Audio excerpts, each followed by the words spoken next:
ليه الانتحار حرام؟ حاجة وربنا خلقك، وطالما هو سايبك فهو رحمك، يعني هو رحمك، فتقوم انت اللي تعمل كده في نفسك.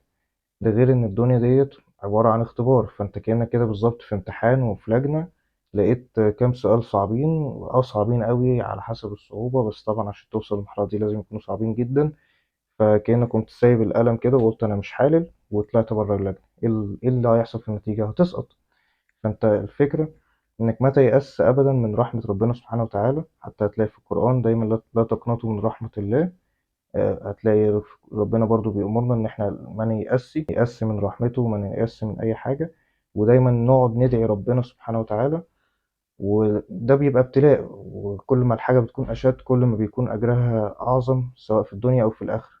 ولو في الآخرة فبيبقى أعظم بكتير. وكل حاجة ربنا بيفرجها إن شاء الله، لأن مصير الكوكب ده كله ينتهي، مش حياتنا بس. فبس أتمنى تكونوا استفدتوا، وأشوفكم على خير.